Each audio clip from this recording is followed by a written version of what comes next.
கண்ணியமிக்க சகோதர சகோதரிகளே, அல்லாஹ்வின் நல்லடியார்களே, அஸ்ஸலாமு அலைக்கும் வரஹ்மத்துல்லாஹி வபரகாத்துஹு. அல்ஹம்துலில்லாஹ். அல்லாஹும்ம ஸல்லி அலா முஹம்மதின் வ அலா ஆலி முஹம்மதின் வபாரிக் வஸல்லிம். அல்லாஹ்வின் நல்லடியார்களே, இது உங்களுடைய இஸ்லாமிய பாதை சேனல். இன்னைக்கு நம்ம ஒரு அழகிய சின்ன சூறாவை பற்றி தான் பார்க்க போறோம். நம்மளுடைய வாழ்க்கையில தினந்தோறும் எத்தனையோ கவலைகள், கஷ்டங்கள், துன்பங்களை நம்ம பார்த்துட்டே இருக்கிறோம். சிலருக்கு பண கஷ்டங்கள் இருக்கு, சிலருக்கு மன கஷ்டங்கள் இருக்கு, உடல் ரீதியான நோய்கள் இருக்கனால உடல் கஷ்டங்கள் இருக்குது. அந்த மாதிரி பலவிதமான கஷ்டங்கள் நமக்கு வாழ்க்கையில இருக்குது. எல்லாவற்றுக்குமே பாத்தீங்கன்னா நம்ம குர்ஆன்ல இருந்து தீர்வு காணலாம். அல்லாஹ் நமக்கு குர்ஆனை நேர்வழியாகவும் அனுப்பியிருக்கான். அதே மாதிரி நோய்களுக்கு நிவாரணையாகவும் அல்லாஹ் ஆக்கியிருக்கான். அதனால நம்ம குர்ஆனின் மூலமாகவே எல்லா பிரச்சனைகளுக்குமே, நம்ம வாழ்க்கையில் இருக்கக்கூடிய எல்லா பிரச்சனைக்குமே நம்ம தீர்வு காண முடியும். ஆனா அதிகமானவங்க குர்ஆனை நம்பி குர்ஆனை நோக்கி போறதில்லை. அதை விட்டுட்டு என்ன பண்றாங்க, மாற்று வழிகளை தேடுறாங்க. சில நேரங்கள்ல அது பிதஅத்தாகவும் சிர்காகவும் மாறிடுது. நம்ம எப்போதுமே ஒரு பிரச்சனை வரும்போது சரி, ஒரு சந்தோஷம் வரும்போது சரி, அல்லாஹ் இடத்துல மட்டும்தான் நெருங்கி இருக்கணும். அவனிடத்துலதான் அதுக்கான சொல்யூஷனை நம்ம தேடணும். அப்பதான் அது நமக்கு நிரந்தரமாக இம்மையிலும் பலன் தந்து மறுமையிலும் பலன் தரும். இந்த உலகத்துல அல்லாஹ் இந்த கஷ்டத்தை எல்லாம் கொடுத்திருக்கானே, அந்த கஷ்டத்துக்கு எல்லாத்துக்குமே பாத்தீங்கன்னா அல்லாஹ் ஒரு கூலி வச்சிருக்கான். அந்த கூலியை நோக்கிதான் அந்த கஷ்டமும் கொடுக்கப்பட்டிருக்கு. ஆனா அந்த கூலியை யார் பெற்றுக்கொள்றான்னு பார்த்தா, அல்லாஹ் கூறக்கூடிய நேரான வழியில அந்த பிரச்சனையை கையாண்டவங்க மட்டும்தான் பெற முடியும். நம்ம ஒரு நோய் வந்தாலும் கூட அல்லாஹ் என்ன சொல்லியிருக்காங்க, நபி ஸல்லல்லாஹு அலைஹி வஸல்லம் அவர்கள் என்ன வழி காட்டியிருக்காங்க அப்படிங்கிறதை பார்த்துதான் நம்ம தீர்வு எடுத்துக்கொள்ளணும். அதே மாதிரி நமக்கு பண கஷ்டம் இருக்கு, நிறைய கடன் தொல்லைகள் இருக்கு, நிறைய பேர் கடனை பத்தி தான் சொல்றாங்க. அது இல்லாம வாழ்க்கையில எத்தனையோ பிரச்சனைகள் இருக்குது, குடும்பத்துல நிம்மதி இல்லை. எல்லாவற்றுக்குமே பாத்தீங்கன்னா நபி ஸல்லல்லாஹு அலைஹி வஸல்லம் அவர்கள் நமக்கு தீர்வை காட்டியிருக்காங்க. எல்லாவற்றுக்கும் மேல குர்ஆனை நீங்க ஓதுவது உங்களுடைய கல்வுக்கான ஒளியாக இருக்குது. குர்ஆனை அன்றி நம்ம வேற எந்த விஷயத்தின் மூலமாகவும் நேர்வழி பெற்றுக்கொள்ளவே முடியாது. அதை கொண்டு நம்ம எந்த அளவுக்கு பலன் பெற வேண்டும் நம்ம தெரிஞ்சுக்கணும். இன்னைக்கு நம்ம அதுல ஒரு அற்புதமான ஒரு சூறாவை பற்றி தான் பார்க்க போறோம். இந்த வீடியோல நம்ம சொல்றது கூட அதோடைய குறைந்த பலனாகத்தான் இருக்குமோ தவிர அதற்கு எண்ணிலே அடங்காத பலன்கள் இருக்குது. அந்த அளவுக்கு நபி ஸல்லல்லாஹு அலைஹி வஸல்லம் அவர்கள் சிறப்பித்து கூறியிருக்காங்க. அந்த சூறாவை தான் நம்ம இன்னைக்கு பார்க்க போறோம். அதுக்கு முன்னாடி இன்னும் நம்ம சேனலை சப்ஸ்கிரைப் பண்ணாம பார்த்துட்டு இருக்கோங்க, மறக்காம சப்ஸ்கிரைப் பண்ணிக்கோங்க. இந்த வீடியோக்கு ஒரு லைக் கொடுங்க. அதன் காரணமாக இந்த வீடியோ மற்றவங்களுக்கு காமிச்சு அவர்களும் இதை ஓதி பலனடையட்டும். அந்த நன்மை உங்களையும் என்னையும் சேரட்டும். நிறைய பேர் கமெண்ட்ல துவா செய்ய சொல்றீங்க. நிறைய பேர் ஓதி நீங்க சொல்றதுல பலன் அடைஞ்சிருக்கீங்கன்னு சொல்றீங்க. அல்ஹம்துலில்லாஹ். அல்லாஹ் உங்களுடைய நாட்டங்களை நிறைவேற்றுவானாக. உங்களுடைய துவால நீங்க என்னையும் சேர்த்துக்கோங்க. இப்ப நம்ம அந்த சூறாவை பார்க்கலாம். இந்த சூறா மிகவும் எளிமையான சூறா, அனைவருக்குமே தெரிந்த சூறா தான். சூரா அல் இக்லாஸ், அதாவது குல் ஹுவல்லாஹு அஹத் சூரா. மற்ற சூறாக்கள் மனமனமாக நமக்கு இருக்கோ இல்லையோ, இந்த சூறாக்கள் ஒவ்வொருவருக்குமே எப்படி இருக்கும், மனமனமாக இருக்கும். இதை பற்றி சிறப்புகள் சொல்லும் போது நபி ஸல்லல்லாஹு அலைஹி வஸல்லம் அவர்கள் பல்வேறு அறிவிப்புகளை சொல்லியிருக்காங்க. அதுல முதலாவதா இதனுடைய உயர்ந்த சிறப்பு என்ன தெரியுங்களா? ஒரு தடவை சஹாபாக்கள்கிட்ட நபி ஸல்லல்லாஹு அலைஹி வஸல்லம் அவர்கள் சொல்றாங்க, இரவு தூங்குறதுக்கு முன்னாடி நீங்க ஒரு குர்ஆனை ஓதி முடிச்சுட்டு தூங்குங்க அப்படின்னு இருக்காங்க. அப்படின்னு சஹாபாக்கள்லாம் ஷாக்காராங்க. எப்படி ஒரு குர்ஆனை ஒரு நாளுக்குள்ள ஓதிட்டு அதுக்கப்புறம் நம்ம தூங்க முடியும்? அது முடியாதேன்னு சொல்லிட்டு, எப்படி யார சொல்லலாம் அப்படி எங்களால செய்ய முடியும், அதுக்கு நாங்க சக்தி பெற்றவர்கள் இல்லையேன்னு கேக்குறாங்க. அப்பதான் நபி ஸல்லல்லாஹு அலைஹி வஸல்லம் அவர்கள் சொல்றாங்க, சூரா அல் இக்லாஸ், அதாவது இந்த குல் ஹுவல்லாஹு அஹத் சூறாவை ஒரு முறை ஓதுவது குர்ஆனில் 1/3 ஓதுவதற்கு சமமாகும்னு சொல்றாங்க. அப்ப ஒரு முறை ஓதுவது 1/3 3 முறை ஓதுவது ஒரு முழு குர்ஆனும் ஓதிய நன்மை கிடைக்கும். நீங்களே நினைத்து பாருங்க, 3 முறை குல் ஹுவல்லாஹு அஹத் சூறாவை எத்தனை நிமிஷத்துல ஓதலாம்? அதிகபட்சம் 1 நிமிஷத்துல நீங்க 3 முறை ஓதிடலாம். 1 நிமிஷத்துல நீங்க என்ன பண்ணிடலாம், ஒரு குர்ஆன் ஓதிய நன்மை பெற்றுக்கொள்ளலாம்னா, அப்ப குர்ஆனை ஓதி விட்டு கேட்கக்கூடிய துவாக்கள் கபூலாகும். குர்ஆன் ஓதுவது நம்மளுடைய கஷ்டங்களை, துன்பங்களை நீக்கும், மனசுக்கு ஒளியை கொடுக்கும், வாழ்க்கையில் இருக்கக்கூடிய பிரச்சனையை நீக்கும். குர்ஆன் ஒரு மனிதனுக்கு நேர் வழிகாட்டின்னு சொல்லிட்டு ஏராளமான குர்ஆனுடைய சிறப்புகள் நமக்கு சொல்லப்பட்டிருக்குன்னா, அப்ப குர்ஆன் ஓதுற நன்மையை கொடுக்கக்கூடிய இந்த சூறாவை ஓதினாலும் நமக்கு அந்த சிறப்புகள் எல்லாம் கிடைக்கும். நம்ம என்ன பண்ணலாம், குர்ஆன் ஓதி முடிச்சுட்டு நம்ம ஒரே நேரத்துல 30 ஜுஸ் ஓதி முடிச்சுட்டு நம்மளால துவா செய்ய முடியாது. நம்ம இன்னைக்கு ஆரம்பிச்சோம்னா அது ஆகும் மாசக்கணக்கா. அதை நம்ம தினமும் ஓதணும். ஏன்னா அது நமக்காக இறக்கப்பட்டது. அதுல எந்த ஒரு மாற்று கருத்தும் இல்லை. அதே நேரத்துல குல் ஹுவல்லாஹு அஹத் சூறா பாத்தீங்கன்னா நம்ம நினைத்தா கூட இப்பவே கூட 1 நிமிஷத்துல ஓதிடலாம். நாம நம்மளுடைய துவாவை கேட்டு வரணும். இதை அதிகமாக ஓதி அதிகமான குர்ஆன் ஓதிய நன்மையை நீங்க பெற்றுக்கொண்டிருந்தீங்கன்னா அதனுடைய பரக்கத்தினாலேயே உங்களுக்கு என்ன ஆகும், நன்மைகள் அதிகமாகும், அல்லாஹ்வுடைய நெருக்கம் அதிகமாகும், பாவங்கள் எல்லாம் மன்னிக்கப்படும். எப்பெல்லாம் நமக்கு நன்மைகள் அதிகமாகுதோ அப்பெல்லாம் நம்மளுடைய பாவங்கள் அதை கொண்டு கழிக்கப்படும். இதை விட ஈஸியா அமல் செஞ்சிட முடியுமா சொல்லுங்க? அந்த அளவுக்கு ஈஸியா இருக்கக்கூடிய இந்த சூறாவை நம்ம ஒழு செஞ்சுதான் ஓதணும்ட்டு அவசியம் கிடையாது. நம்ம மனப்பாடமாக இருக்கிறனால வேலை செய்யும் போது கூட ஓதலாம். அப்படியெல்லாம் கூட நம்ம என்ன பண்ணலாம், அந்த நன்மையை நம்ம பெற்றுக்கொள்ளலாம். இதை நீங்க அதிகமாக ஓதிவாங்க.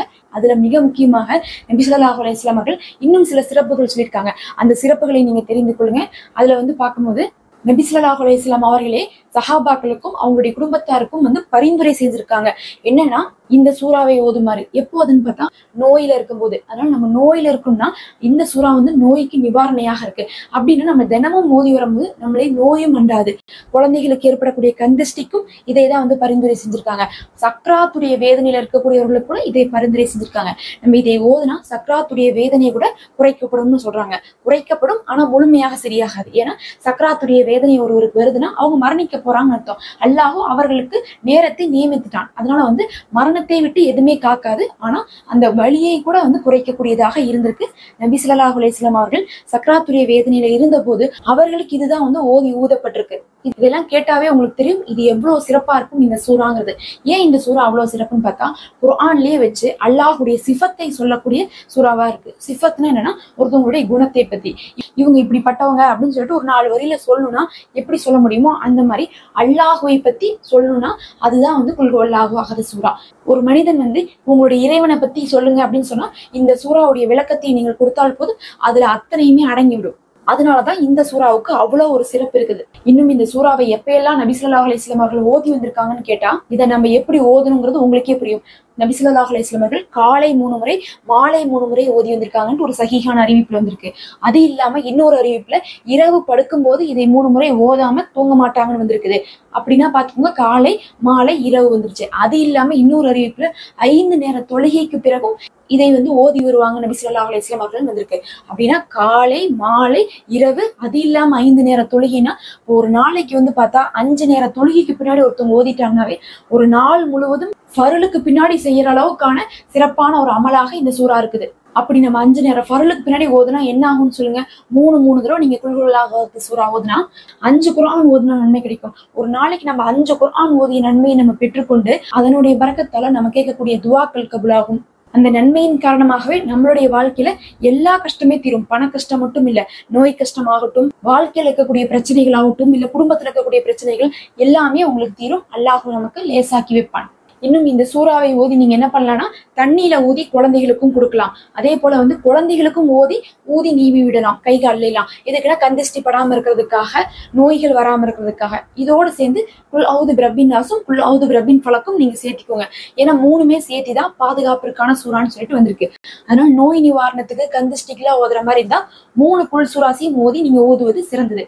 இன்னும் இதுல ஒரு முக்கியமான விஷயம்னு சொன்னா நம்ம அர்த்தம் உணர்ந்து ஓதுறோம். அப்பதான் வந்து அதனுடைய முழு பலனையும் நம்ம பெற்றுக்கொள்ள முடியும். இல்லாட்டினா மின்னல் வேகத்துல ஓதுவோம், ஆனா அதனுடைய பலன் நம்ம பெற்றுக்கொள்ள முடியாது. நான் உங்களுக்கு அர்த்தத்தை நினைவு வைக்கிற மாதிரி சொல்லித்தரேன். குல் ஹுவல்லாஹு அஹத். அந்த அஹத் அப்படிங்கக்கூடிய வார்த்தை என்ன அர்த்தம்னா ஒருவன் அர்த்தம். அப்ப முதல் ஆயத்து அல்லாஹ் ஒருத்தன் தான், அல்லாஹுவை தவிர வணக்கத்துக்குரியவன் வேறு யாரும் இல்லைன்னு சொல்லிட்டு அல்லாஹுடைய தனித்துவத்தை சொல்லக்கூடிய ஆயத்து. 2வது அல்லாஹு ஷமது. சமதுனா என்னன்னா தேவையற்றவன் அர்த்தம். அப்ப அல்லாஹுக்கு யார் இடத்துலயும் எந்த தேவையும் இல்லை. ஆனா நம்ம மனிதர்கள் என்ன பண்றோம், எல்லார் இடத்துலயும் தேவையுள்ளவர்களாக இருக்கிறோம். நமக்கு வாழ்க்கைக்கு நமக்கு எல்லாமே தேவை. பணம் தேவை, நமக்கு சாப்பாடு தேவை, தண்ணி தேவை, தூக்கம் தேவை, பணம் தேவை. ஆனா அல்லாஹுக்கு எந்த தேவையும் இல்லை. அடுத்தது பாத்தீங்கன்னா லம் எளிது வளம் யூலது அப்படின்னு என்ன, இந்த எளிது யூலது அப்படிங்கிறது பெறவும் இல்லை பெறப்படவும் இல்லைன்னு அர்த்தம். நம்மளை வந்து பார்த்தா நம்மளுடைய பெற்றோர்கள் பெற்றெடுத்தார்கள். அதே மாதிரி நாம வந்து பார்த்தா நம்மளுடைய குழந்தைகளை பெற்றெடுக்கிறோம். இந்த மாதிரி நாம எப்படி வருகிறோம்னு பார்க்கும்போது ஒரு மனிதன்ல இருந்து ஒரு மனிதன் வருகிறான். ஆனா அல்லாஹ் சுப்ஹானஹு வ தஆலா பெறவும் இல்லை பெறப்படவும் இல்லைன்னு சொல்லிட்டு அல்லாஹ் கூறுகிறான். கடைசியாக வலம் யகுல்லஹு குஃபுவன் அஹத். அவனுக்கு ஒப்பானவன் வேறு யாரும் இல்லை. இந்த உலகத்துல நமக்கு ஒப்பானவங்க இருப்பாங்க, நம்மளையோட பெஸ்ட் இருப்பாங்க. ஒருத்தங்களை விட ஒருத்தவங்க சிறந்தவங்களா இருப்பாங்க. இவங்கதான் மேக்சிமம் அப்படின்லாம் நம்ம யாரையுமே சொல்லிட முடியாது. உங்களுக்கு ஒரு விஷயம் தெரிஞ்சா எனக்கு ஒரு விஷயம் தெரியும், எனக்கு தெரியறது உங்களுக்கு தெரியாது, உங்களுக்கு தெரியறது எனக்கு தெரியாது. இதைதான் வந்து யார் சொன்னா, மூசா அலைஹிஸ்ஸலாம் அவர்கள் கில்ர் அலைஹிஸ்ஸலாம் அவர்களும் வந்து சந்தித்து பேசும்போது கில்ர் அலைஹிஸ்ஸலாம் அவர்கள் வந்து இதை சொல்லுவாங்க மூசா அலைஹிஸ்ஸலாம் அவர்கள்ட்ட. ஏன்னா மூசா அலைஹிஸ்ஸலாம் அவர்கள் என்ன சொல்லிடுவாங்கன்னா அவங்களுடைய சமுதாயத்திட்ட அவங்க வந்து கேட்பாங்க ஒரு கேள்வி, இந்த உலகத்திலே உங்களை விட சிறந்தவங்க யாருமே இருக்க மாட்டாங்க, வேற யாருமே இருக்க மாட்டாங்களா அப்படின்னு சொல்லி கேட்கும்போது ஆமா நான் தான் நபியா இருக்கேன், அப்ப எனக்கு தான் எல்லாமே தெரியும்னு சொல்லி மூசா அலைஹிஸ்ஸலாம் அவர்கள் சொல்லிடுவாங்க. அப்பதான் அல்லாஹ் என்ன பண்ணுவான், கில்ர் அலைஹிஸ்ஸலாம் அவர்களை வந்து பாக்குற மாதிரி வந்து கட்டளையிடுவான். அவங்க போய் பாக்குறாங்க, நிறைய விஷயம் கில்ர் அலைஹிஸ்ஸலாம் அவர்களுக்கு தெரிஞ்சிருக்கு. அப்ப கடைசியா வந்து கில்ர் அலைஹிஸ்ஸலாம் அவர்கள் சொல்றாங்க, எனக்கு தெரிஞ்சது உங்களுக்கு தெரியாது மூசாவே, உங்களுக்கு தெரிஞ்சது எனக்கு தெரியாது. அதே மாதிரி நமக்கு எல்லாருக்கும் தெரிஞ்சது இருக்கு பாருங்க, இந்த உலகத்தில் இருக்கக்கூடிய எல்லா அறிவும், அந்த அறிவு எல்லாமே இந்த கடல்ல ஒரு பின்னூசியை முக்கி எடுத்து அந்த பின்னூசியில எவ்வளவு தண்ணி ஊட்ட போகுது, ரொம்பவே கம்மியான தண்ணி தான் ஊட்டும். அந்த அளவுக்கு தான் இந்த உலகத்துல இருக்கிறவங்களுடைய எல்லாத்துடைய அறிவும் இருக்கும். ஆனா அந்த கடல் அளவுக்கு அல்லாஹுடைய ஞானம் இருக்கும்னு சொல்லி கில்ர் அலைஹிஸ்ஸலாம் அவர்கள் சொல்றாங்க. அப்ப நம்ம அல்லாஹ்வை யார் கூட ஒப்பிடவே முடியாதுங்கிறதான் அந்த 4வது தன்மை. அப்ப இந்த 4 தன்மைகளை கொண்டதான் அந்த சூறா. அதனால அர்த்தம் உணர்ந்து ஓதுங்க. இப்ப நம்ம இவ்வளவு தூரம் கேட்டிருக்கோம். கையோட 3 முறை ஓதி ஒரு குர்ஆன் ஓதிய நன்மையை பெற்றுக்கொண்டு போலாம். அல்லாஹ் உங்களுக்கும் எனக்கும் இதனுடைய எல்லா பலனையும் தருவானாக. பிஸ்மில்லாஹிர் ரஹ்மானிர் ரஹீம். குல் ஹுவல்லாஹு அஹத் அல்லாஹு சமது லம் யலிது வலம் யூலது வலம் யகுல் லஹு குஃபுவன் அஹத். பிஸ்மில்லாஹிர் ரஹ்மானிர் ரஹீம்.